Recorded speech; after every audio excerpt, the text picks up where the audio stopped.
Egdon, who has since advised me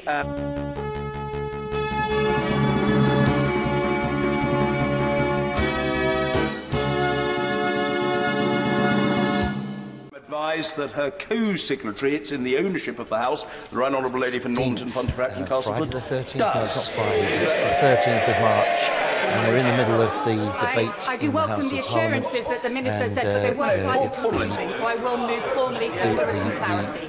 motion brought by the Prime Minister and some amendments tell to me it. it's not moved. I know perfectly well what I'm doing. The amendment is in the ownership of the House. The Right Honourable Lady perfectly properly has decided she doesn't wish to move it. Another member who signed it does. It's really a very simple point for an experienced parliamentarian. The question is that Amendment A be made. As many as are of that opinion say aye. Of the contrary, no. Division! Clear the lobby! Right, so the Caroline Spellman amendment is going to go forward, despite the fact that she tried to, she put the amendment forward and then she tried to withdraw it. But this is to change the end of the Prime Minister's amendment. Said this House declines to approve leaving of the EU without a withdrawal agreement and a framework for future relationships on 29th of March 2019, and notes that leaving without a deal remains the default in the UK and EU law unless this House and the EU ratify an agreement. So the Dame Caroline Spellman's amendment is to line 1, and it says to leave out House and end and to the end and add rejects the United Kingdom leaving the European Union without a withdrawal agreement and a framework for the future relationship. So it's very important that this is voted upon, and you can see everybody leaving the chamber now to go to the lobbies to vote. If this does not get approval, then there's nothing much else but a no-deal Brexit. Now, there's another amendment coming up a bit later on for Damian Green, but of course there were other amendments which were not agreed to by the Speaker of the House. No, I can't hear anything.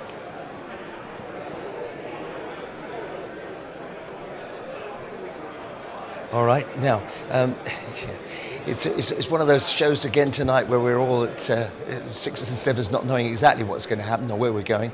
But I'm lucky today because I've got a guest, which is rather fantastic. Her name is Daly Tucker. Some of you people will know her because she's been on Broadcasting Scotland before on the Full Breakfast, and Day is a farmer from Stirlingshire, and she's been blown in from the Trossachs with us today.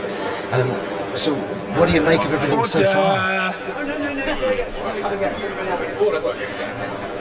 The question is in touch for the last day because I'm so busy preparing my sheds for lambing. But I did catch maybe half an hour this afternoon where Michael Gove was giving the SNP some very rude remarks, albeit that they're fighting to try and save the industry up here. Scotland is going to be the most severely affected if there's a no deal. I stress if, and of course it all hangs on this, how they're going to vote just now.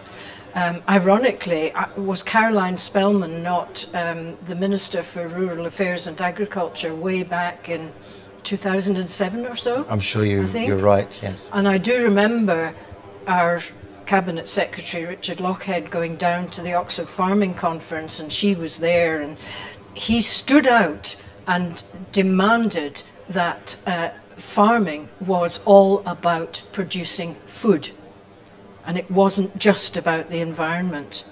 And I think we haven't really changed as far as that's concerned. Yes, the environment is very important, but we also need to be able to produce food in an environmentally friendly way. And the last thing we need is Brexit and the tariffs that this government seemed to be determined to push through. And now we import an enormous amount of food from the EU. we can't really feed ourselves without that. Well, and we that's set these the systems UK up. imports it. Yes. And in England, they have a deficit, don't they? They import more than they produce. Yeah, exactly. Scotland's the opposite. We export more than we produce. So we could be self-sufficient in food. And indeed, our food and drink programme that we've been working hard on, and everybody's involved, from an ordinary farmer like myself who's producing the primary product to all the other industries that add the value to it, and the entrepreneurs in the farming industry who are making, like summer house fizz drinks out of the fruits that are coming from the Dundee area. That has really grown our exports and our GDP dramatically in the last few years. So this is really not helpful to Scotland's economy. There are a good number of products we cannot produce here, things that come from the Mediterranean region, peaches. Oh no, you can grow peaches here, yes. Can you? Yeah. Only in polytunnels. You'd probably need lots more, although we do invest a lot in renewable energy, but you would need to be doing a lot more of photovoltaic panels, anaerobic digesters. The farm along the road from me has 2 anaerobic digesters, and I was hearing recently, whether it's true or not, I don't know, and maybe I'm letting a secret away, but I heard that they were into tiger prawns. Oh. Now, if you've got the setup right, and you've got the investment, and Scotland's very good at working in partnership with business and producers, then we probably could produce a lot more than we do at the moment, and that's what Scotland Food and Drink is all about. They really are, and Scottish Government's incredibly supportive at trying to get us all to be entrepreneurial and enterprising and look at different fruits and foods. I mean, there's a farm down in the Borders that I think it was just a beef and sheep farm, and he decided he would grow tomatoes. So he's got massive greenhouses with tomatoes. He's got anaerobic digester producing the heat to heat the tomatoes, and it's a lovely circular economy, which is another thing that Richard Lochhead was very keen on, having this circular thing going on. Let's go to your particular speciality, which is lamb. Yes. I did remember a man once who told me, we Scots, we let them grow up before we eat them. So it was mutton. Yes. So I mean, I don't know how much mutton is bought these days. I don't ever see it in the supermarket. But there was a man I was listening to the other day who was absolutely afeared of the Brexit. He was saying that if this happened, we would have to slaughter much of this year's new lamb because there was nowhere for it to go. My thought was, well, surely you would freeze it. Is that not a possibility? One would have thought so, but unfortunately there isn't the infrastructure available to freeze the millions of lambs that are going to be born this year.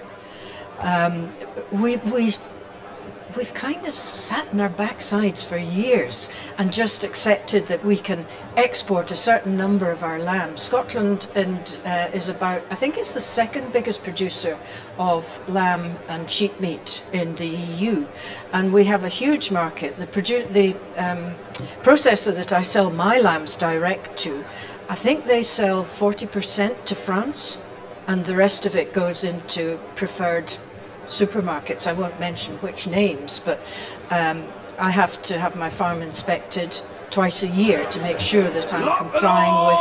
Well, hang on. I think we might have something from the Commons there. Sorry to interrupt you, mate. No, we're all right. Sorry. Yeah. And make sure that I'm rearing them in the best environmental and animal health and welfare conditions. See, if you hadn't the infrastructure to slaughter all these animals and put them in freezers, what about, lamb is one of those things that people in southern Mediterranean countries like. Could we not export these animals alive? We could. But I just could not contemplate that. I know a lot of farmers do, and a lot of the wholesalers think it's a good idea, and a lot of the markets think it's a good idea.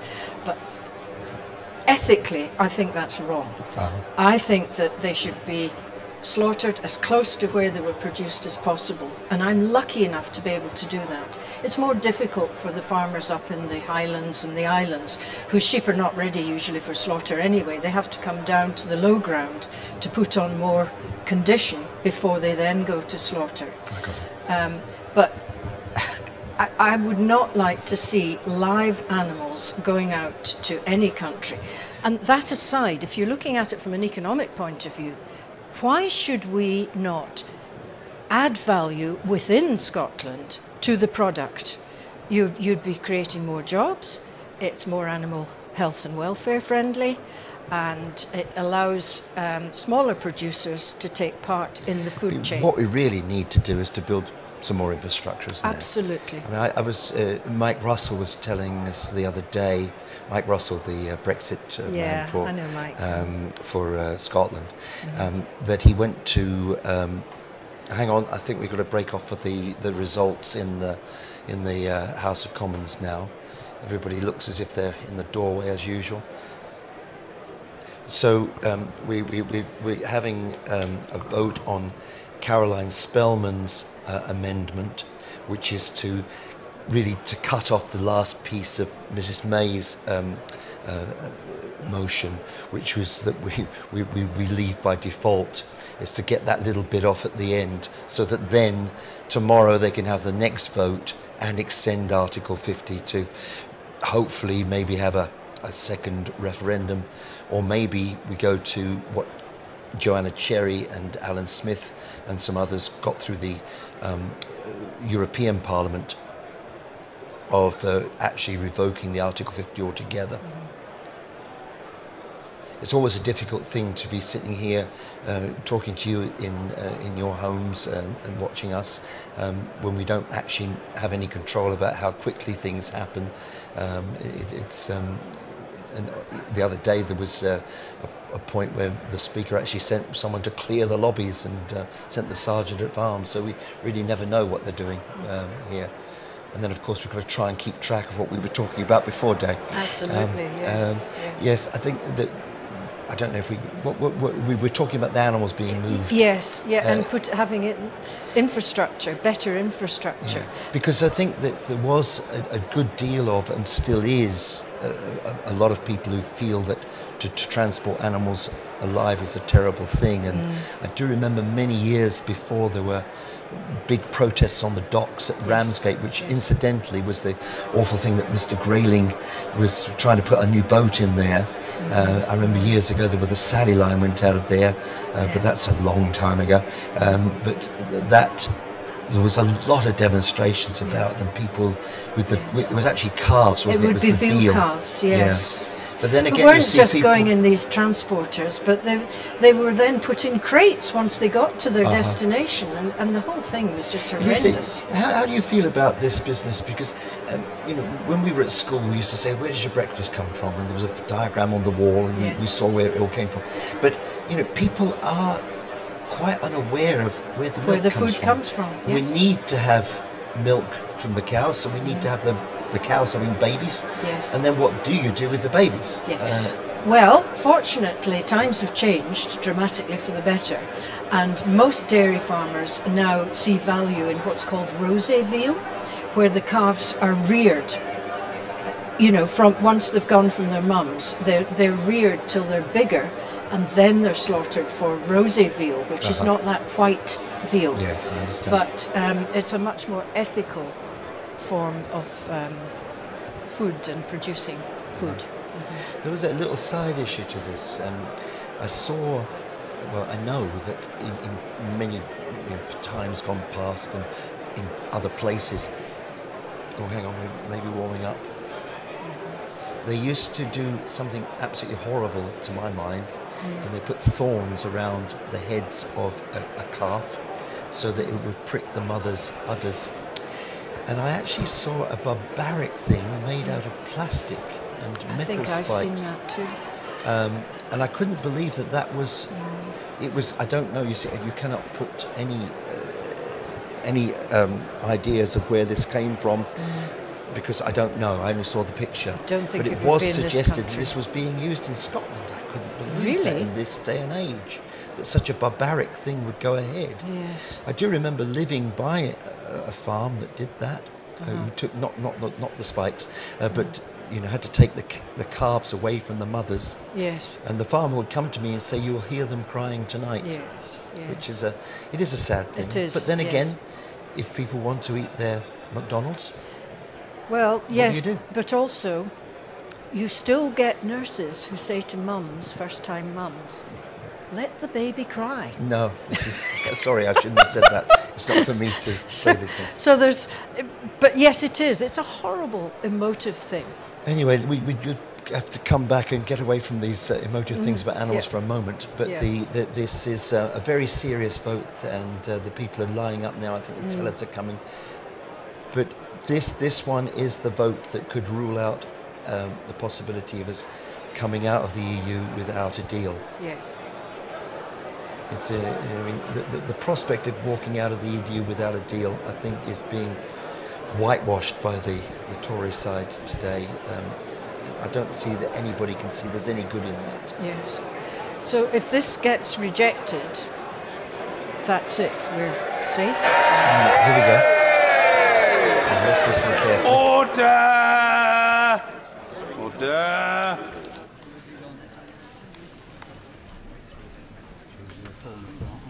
The ayes to the right, 312. The noes to the left, 308. Okay, so no deal gets rejected. It's not a huge margin, but it's enough.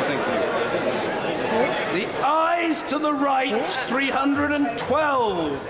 The noes to the left, 308. So the ayes have it. The ayes have it. Unlock. Caroline Spellman's amendment has been passed, so that knocks off this bit. I don't know how they deal with the legislation for that in 15 days or whatever it is. For Freddie, in the name of the Right Honourable Gentleman Member for Ashford, who moves it formally, the question is that Amendment F be made. As many as are of that opinion say aye. Aye. Of the contrary, no. They're going to have a division on Damian Green's amendment. This is Amendment F. There were other amendments, but they weren't picked.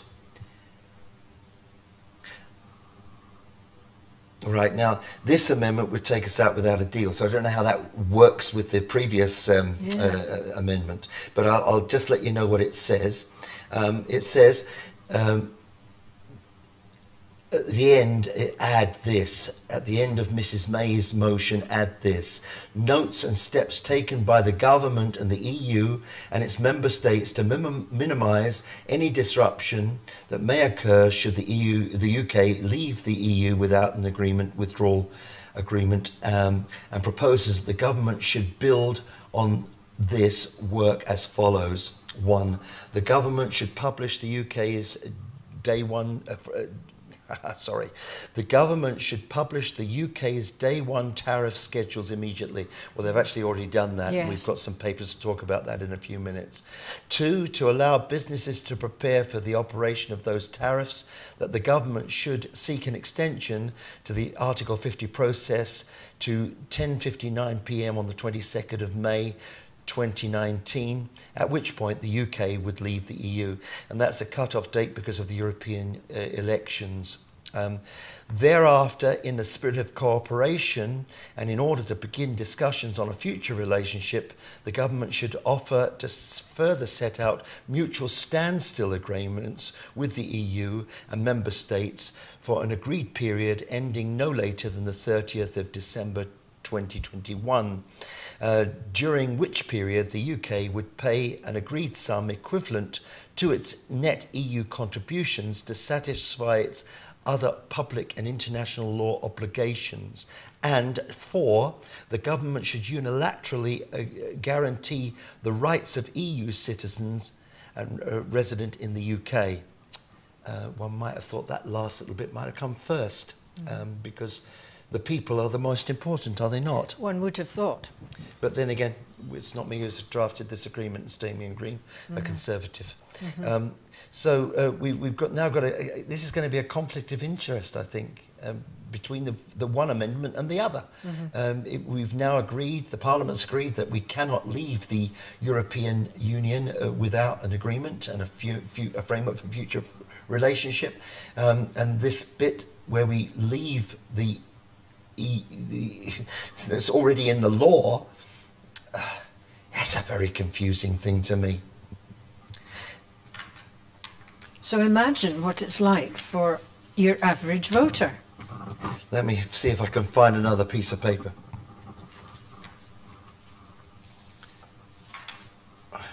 There's a page here somewhere with some notes at the bottom of it, but I'm not quite sure which notes we've got to be at now.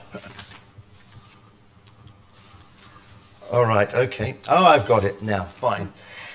Here we are, there's some notes. Amendment A is a Remainer amendment. Government are whipping the Tory party to vote against it. That's why there was such a slim majority. Right.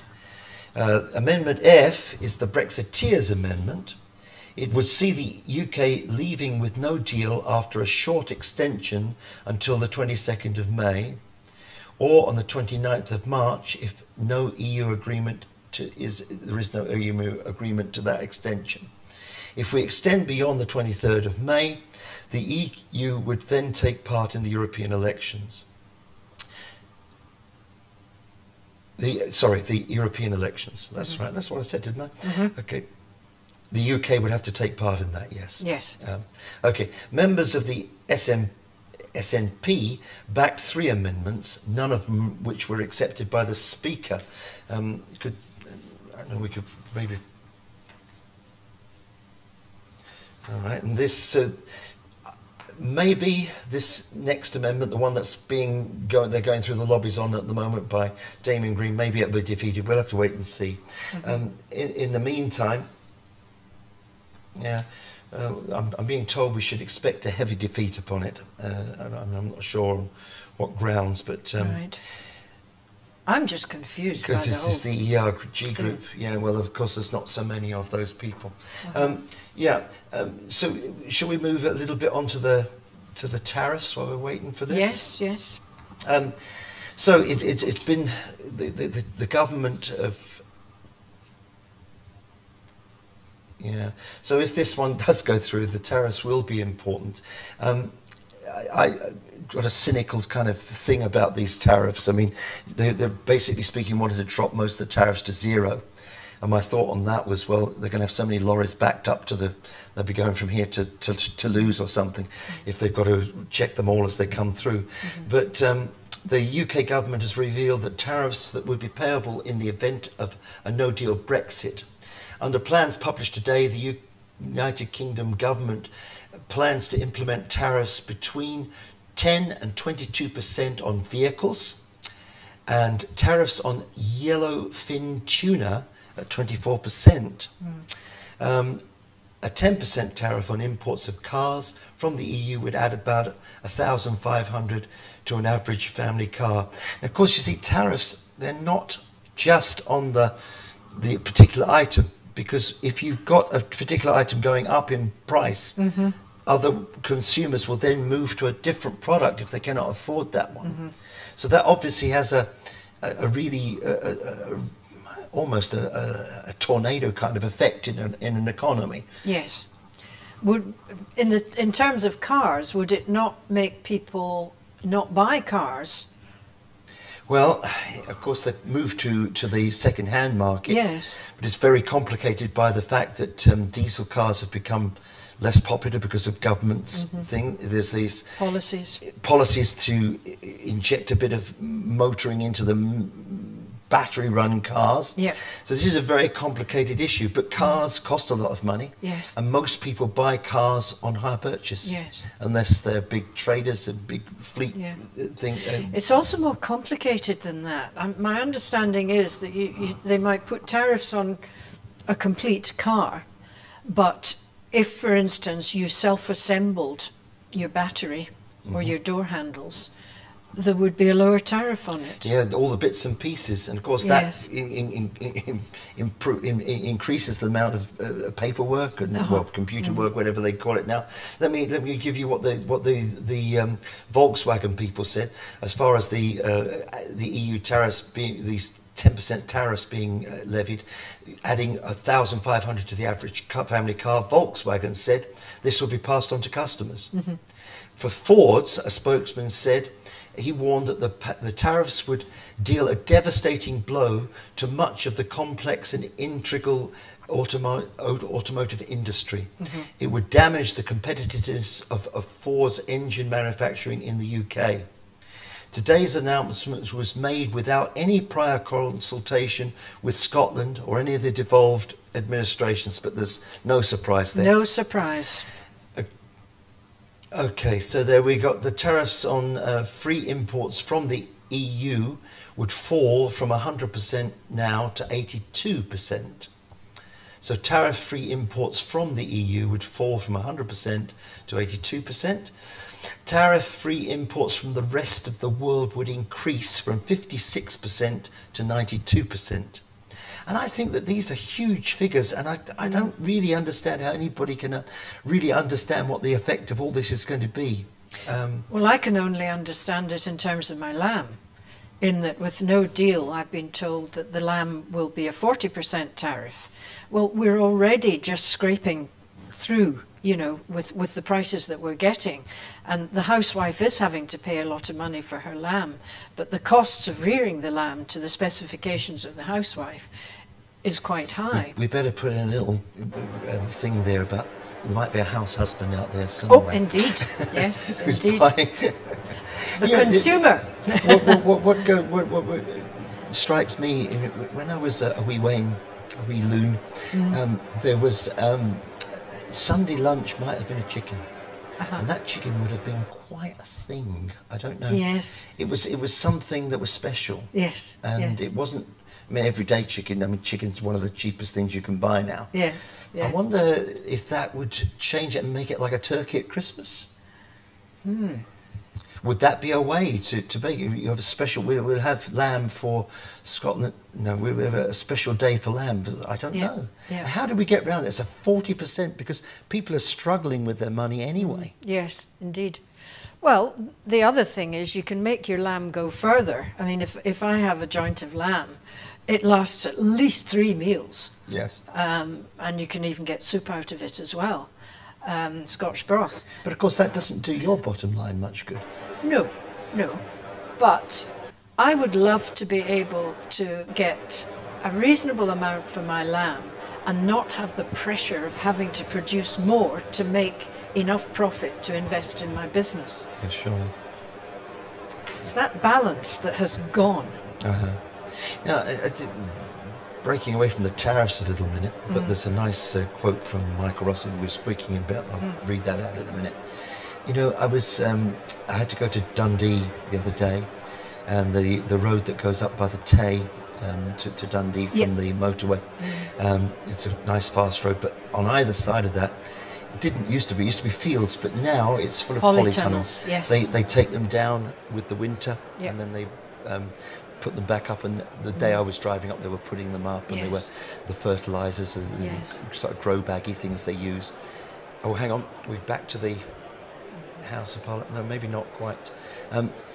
Now, my thought on that was, what's going on? Because we haven't had enough people last year to pick all the crops. There were several reports of farmers having to throw the crops away and losing hundreds of thousands. But of course, I suppose they've got to put it up. Who's going to pick all this stuff? I don't know. If there's not enough food in the shops, perhaps the public will come in and self-pick again. Because, I mean, there were times when people had, school holidays. I mean, that was partly what that was about in the summer, wasn't it? Yes, absolutely. And the autumn, the tatty holidays. Yes. Didn't we used to have the tatty holidays home? Absolutely. Yeah. We used to, The October break is still there. Yes, that was the tatty holidays. Yes, it was. Yes, that's right. It's funny how those things slip your mind. Yes. Well, let's tell you what Michael Russell said about these tariffs. Mike Russell warned that is not enough time to put necessary arrangements in place to pass these motions. Yeah. He also added that if we leave the EU with no deal, then the EU would have to impose the same tariffs on the UK as they do on other third countries. You know, this is a big thing. We will be a third country if we come out of this Yes. union. Yes. And that puts you into a situation where you're in competition with the EU. That's right. Yes. And you're in competition with the rest of the world. Yes, and Northern Ireland if they carry on with this backstop. This is thing. true. This is true. Here we go. Here's it. Right, now this is Damian Green's amendment. Remember, we've just passed Caroline Spellman's amendment, and this one is to really start the ball rolling should we come out of the... And it really creates a no-deal Brexit. So we've got to watch very carefully the numbers as they are spoken by the tellers and as they're repeated by the Speaker of the House of Commons, Mr. Bercow. I think this is really a crunch one, and it really is. We should all be sitting on the edge of our seats waiting for this and wondering what's going to be.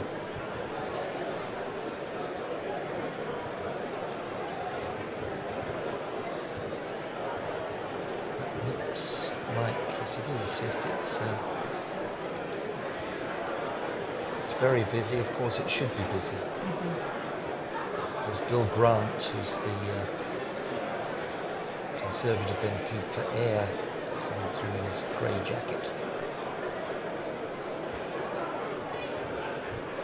I don't know if you can recognise anybody else.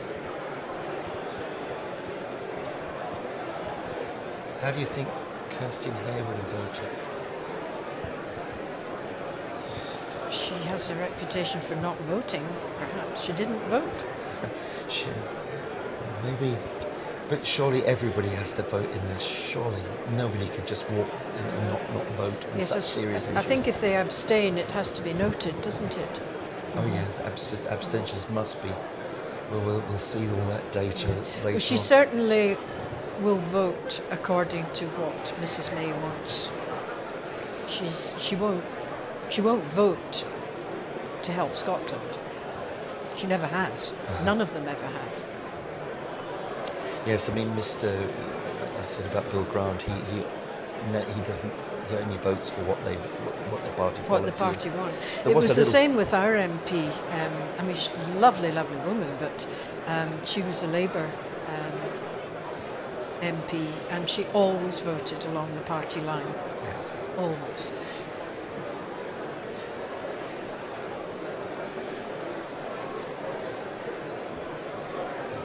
There was a thing called the Bain Principle. This guy would vote. Willie Bain, he used to vote against anything that the SNP put forward. And, Well, there was a case of that recently, wasn't there? Where the opposition benches and the Speaker had to remind them, do you realise that you're actually voting against your own party? here we go. Order! Order! The ayes to the right, 164. The noes to the left, 374.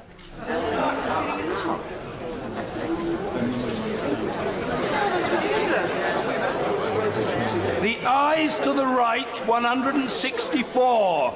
The noes to the left, 374. So the noes have it. The noes have it. Unlock. Order. The question is So can I ask the my producer main what that actually motion means? as amended. That is to say, as amended by Amendment A. The question is the main motion as amended. As many as are of that opinion say aye. Aye. Of the contrary, no. Division! Clear the lobby! Got another division.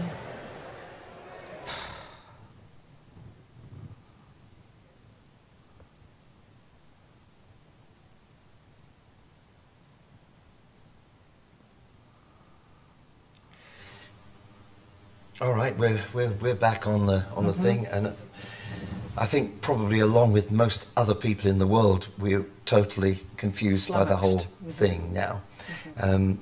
We've got one motion passed, and now we've got another motion. Passed by a bigger majority. So we've ruled out a no-deal Brexit. Have we? That's Caroline Spelman. So her motion was rejects the United Kingdom leaving the European Union without a withdrawal agreement and a framework for the future relationship. So we've ruled out, we can't leave the European Union now without a withdrawal agreement and a framework. So we need to change the law, and that's got to be done post haste. PDQ.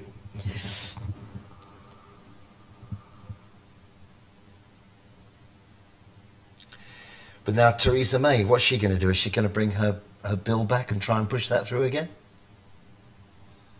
Surely this not. this thing that's been rejected twice already? Surely not. Well, I would give you, I'd probably give you a £5 bet on that day, because I think that she might, because Teflon was invented to be coated all over her. There was, we didn't finish this about the tariffs and Yes. Mike Russell. This, he said, could be a loss of 28 billion annually for the UK food and drink sector. A part of that, of course, is the Scottish economy. Yep. 2 billion would be lost annually in the Scottish of sales. I've got written down here. Yep. And that's come from the Food and Drink Federation and 7 other industry bodies. And they've written a joint letter to all of the MPs and all of the parties to reject no deal, because it would cost us in Scotland 2 billion in sales annually. Okay, so this seems to be what has actually happened. Yes. The speaker's waving his arms around over there. I've got a note here. It says, since 2014, Scotland receives 500 million for its agricultural sector, 85% qualified for EU money. UK government has promised to maintain till 2020 this amount of money. Not clear if it will continue beyond the the Scottish National Federation, Farmers Union, Scottish, say that, what it's for? NFUS. That's the one, right. Said unless support at the current level, UK will become dependent on imported food. Yes. Which this government is quite happy to continue to do. They've always been keen on buying poor quality, not animal welfare friendly, cheap food from abroad. Which brings us to America. Yes. And the possible agreement, although I was reading about the World Trade Organization rules, and I noticed that the US government have 3 problems with the UK government in the on the World Trade Organization's website today. Yeah, so here we are looking to get a deal with Mr. Trump and his people. And what do you think about the importation of chlorinated washed chicken and hormone-injected beef? How does that affect your lamb? Do the Americans have lovely lamb for us to eat that's also in the same fashion? And from my time in farming, I've never known the Americans to be helpful in any trade deals. In fact, in my life, I've never known the Americans to be helpful. I can remember the banana wars, where the UK was buying bananas from fair trade countries, and the Americans didn't like that, and they wanted us to buy bananas from their countries that were producing bananas. So they started up a trade war, and a friend of mine, Belinda Robertson, who makes cashmeres, she lost an awful lot of business because naturally the Americans like Scottish cashmere. Yeah.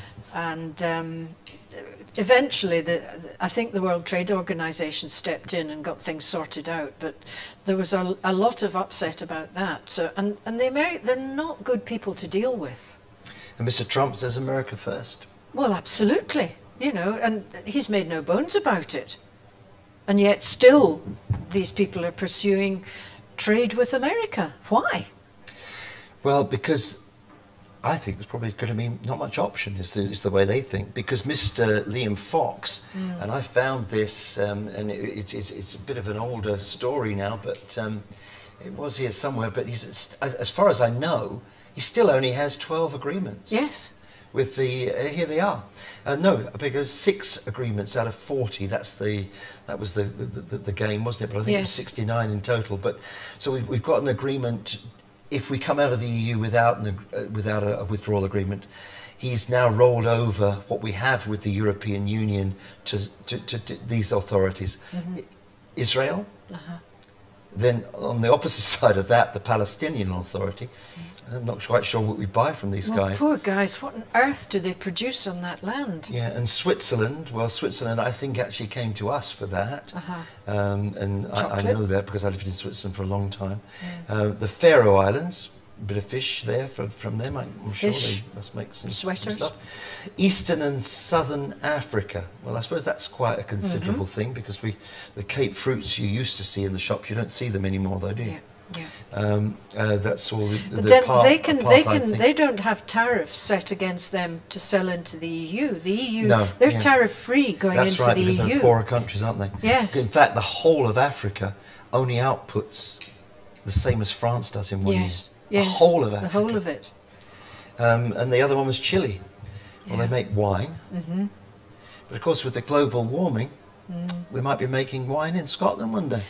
Well, I think there are 2 vineries already in Scotland, and there is a little tea plantation not far away from me. Is that true? On the Carse of Stirling, yes. I've not heard of that. Yes, So there's all sorts of possibilities. I've been told that there was a winery in Kipping.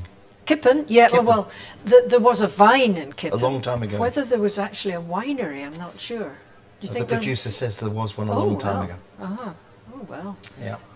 Oh, well. So what we get from these things, I don't know if they've made...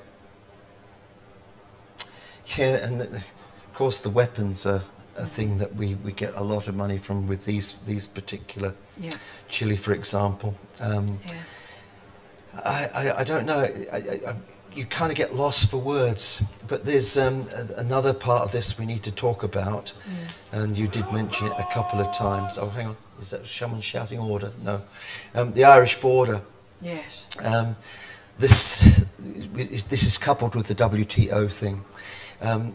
The system planned for the Irish border can only be temporary, as it almost certainly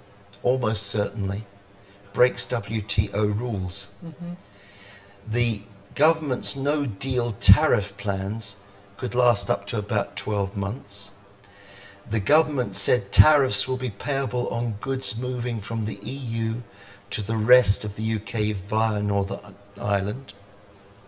Under the proposals to help Britain cope with a no-deal Brexit, 87% of all goods to Britain by value will be eligible for zero tariff access, up from 80% at present. It insisted that this would create a no border down the Irish Sea because there would be no checks on goods moved between Northern Ireland and Britain. But I don't know, that seems like a fantasy world. Absolutely. As most of a bit the like Brexit is. Boris Johnson suggesting that the Irish border could be like collecting the congestion charge in between boroughs in London. I mean, this is far more complex than anybody can understand. Yes. I mean, with the lamb, when you have to deal with lamb, you've obviously got to deal with vets. Yes. Then you've got all the food that the lambs eat. It might be grass, but there must be other supplements you have to give. Yes. All these things have to be documented. You see a tag in each Every time I send lambs to the processor, I have to go onto the website, pull down a document, and it says how many lambs, what date they're going, and it asks me, are your lambs born, raised, and produced on the farm? Or are your lambs, have they lived on the farm for 60 days? And then there's a third one as well, which is perhaps a bit less. And then if I don't reply to any of those three, if I can't comply with any of those three, I cannot sell my lambs through that processor, because this processor has got the top outlet, and he wants his lambs to come from animal health and welfare friendly farms that are well run, that care for the environment, and the lambs are close to the, you know, it's a short footprint for them to go to slaughter. And you obviously the other bothers with all of this, there's, you have to dip the sheep and inject them. And everything has to be written down. If I've got a sick sheep, for instance, if I've got a sheep with a sore foot, first she's caught, she's tipped up, and we have a look at the foot, and if it's nothing too serious, you just tidy it up and spray it with a sort of antibiotic spray, a topical antibiotic spray. If that sheep's foot doesn't heal quickly, if it's still lame within, say, 4 days, you then catch the sheep up again, and you then might have to give it an antibiotic injection. And then it's recorded in the book. But sheep are the most safe meat to eat in terms of they do not pose a risk to human health, because they are not given prophylactic doses of antibiotic, because they're an extensively reared product, so they don't succumb to all the kinds of diseases and germs that you get if you've got all your sheep close together and you know, in conditions that cause them stress. You know, we broke off the conversation to go back to the Parliament a little while ago. We were talking about the polytunnels up on the Tay, and we actually had to abruptly finish that conversation. And I think probably what I said, I'm only guessing, was something about who's going to pick all this fruit. That's right, yes. So who is? Who is? Well, we talked about the tatty holidays. Yes. Do you know, it wouldn't be a bad thing if we got our school children to come back and help on these farms, because then at least they would have a closer link to where their food comes from. But logistically, I don't see how that can happen. But equally, politically, it could be done as well. It's just that this government have made such an absolute burrach of the whole thing. And when you... Obviously, when you have people come to work on your farm, it must be problematic from the point of view that you can't have an unhealthy person come. No. Or bringing various things. So, I mean, just imagine you asked a bunch of school children to your farm. Would that be a possibility? Which I do frequently. Oh, you do? Yes, I do. It's not that I ask them, they usually ask me. Oh, that's good. And we have farm visits. I'm a member of Royal Highland Education Trust, which is a wonderful organisation, and they're all about teaching youngsters where their food comes from and all about food miles, and they support schools to come to the farm. They'll pay for a bus to take the children to the farm, and they'll also get volunteers like myself to go into the schools and talk to the children. And when you do that, are there all these health and safety things? Do you have to do an assessment as to the risk? And do you have to have yes and no. These kind of things you see in the hospitals when you have to wipe your hands as you go in on this alcohol? The Royal Highland Education Trust is terribly organised and very efficient. They do all of that for you, and they provide it's like an alcoholic gel that the children they're given a wee talk at the beginning that yes, they can touch the animals and fondle the animals, but they must not put their fingers in their mouths. And they need to be very careful about that. And then at the end of the day, they all go to the sink and they wash their hands with this alcoholic gel. So they get the benefit of learning about hygiene as well as handling the animals. And yet, I think on the radio last evening when I was driving back from this programme, there was a thing about we've probably disinfected things far too much. Indeed, yes. I certainly allowed my kids to crawl all over the kitchen floor amongst the dogs and so on, and they picked up germs and they were very healthy. They didn't get colds, they didn't catch things the way my other friends' children did who were cosseted like that. All right, we've got to break off from that little conversation again, but we might come back to it in a minute. Yeah, it's like everything, it's a happy medium. I don't know, maybe we shouldn't have broken off that conversation. They're still standing there as far as I can see. But yes, I mean, I don't know about this. What about... Order! Order! Can't hear. The ayes to the right, 321. The noes to the left, 278. Sorry, I can't hear what you're saying. So, can you say that again, please, Mrs. Producer? Mr. Producer? The ayes to the right, 321. The noes to the left, 278. So the ayes have it. The ayes have it. Unlock. Theresa May's going to speak, and so... Point of order, the Prime Minister. We'll just listen to what she has to say, so she hasn't got a sore throat. Point of order, Mr. Speaker. The House has today provided a clear majority against leaving without a deal. However, I will repeat what I have said before.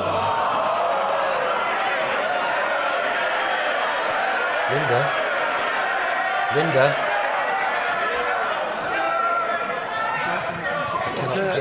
No, the House must calm itself. Long time to go. Today, subsequent days. Keep calm. The Prime Minister. Mr. Speaker, these are about the choices that this House faces. The legal default in UK and EU law remains that the UK will leave the EU without a deal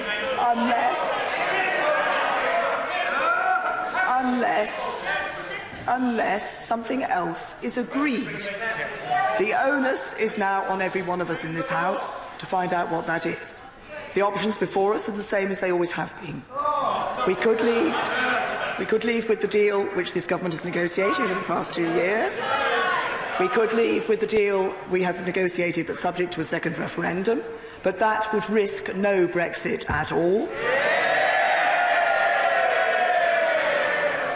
Damaging the fragile trust between the British public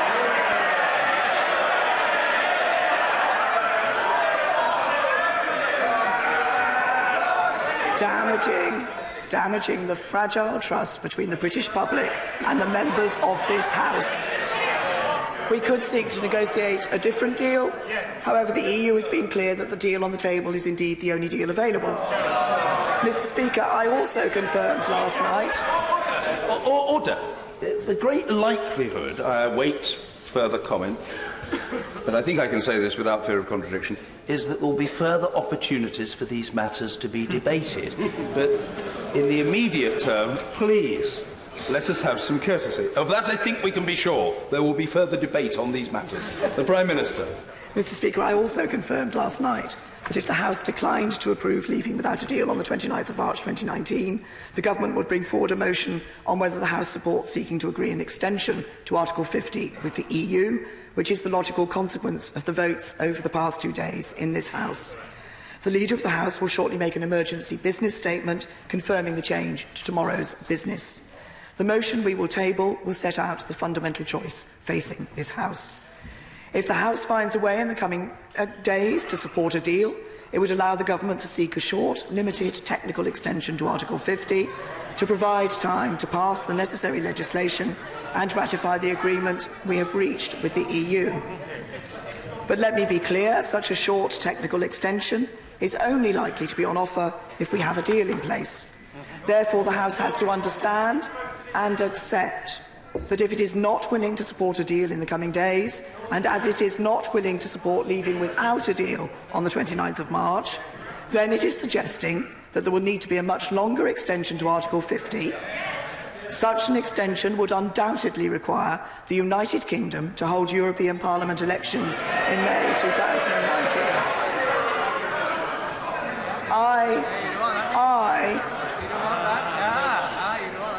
I I do not think that would be the right outcome. But the House needs to face up to the consequences of the decisions it has taken.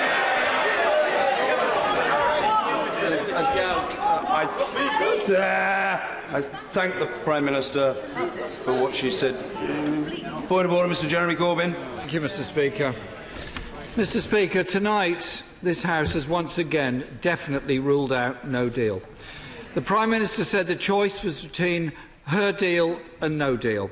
In the last 24 hours, Parliament has decisively rejected both her deal and no deal. While an extension of Article 50 is now inevitable, the responsibility of that extension lies solely and squarely at the Prime Minister's door. But, Mr. Speaker, extending Article 50 without a clear objective is not a solution. Parliament must now take control of the situation. In the days that follow, Mr. Speaker, myself, the Shadow Brexit Secretary and others will have meetings with members across the House to find a compromise solution that can command support in the House. This means, Mr. Speaker, doing what the Prime Minister failed to do 2 years ago in searching for a consensus on the way forward. Labour has set out a credible alternative plan. Honourable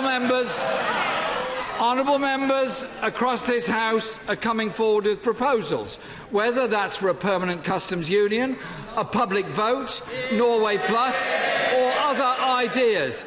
Let us, as a House of Commons, work now to find a solution to deal with the crisis facing this country and the deep concerns that many people have for their livelihood, for their lives, their future, their jobs, their communities and their factories. It's up to us, as the House of Commons, to look for and find a solution to their concerns. That is what we were elected to do.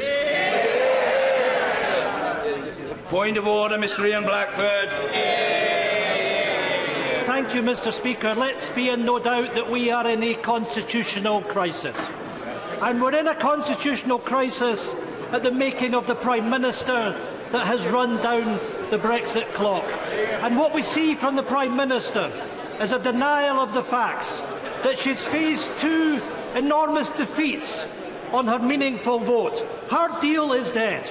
And I am delighted that the House of Commons tonight has given a very clear expression that this House, under no circumstances, on no time limit, wants no deal. And what the Prime Minister should have done this evening is come to the dispatch box with a degree of humility, accept that she has failed, and to immediately put in place the legislation to withdraw from legislation the threat of us leaving the European Union on the 29th of March. Why has the Prime Minister not done that? What this House needs to do tomorrow is to take control of that process.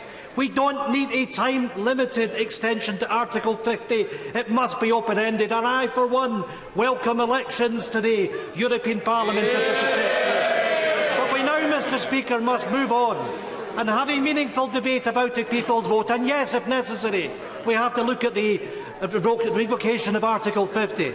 But let me say this to the Prime Minister, I repeat again, that Scotland will not be dragged out of the European Union against its will, and everything which has gone on in this House is a determination that the best interest of the people of Scotland will be as an independent European nation.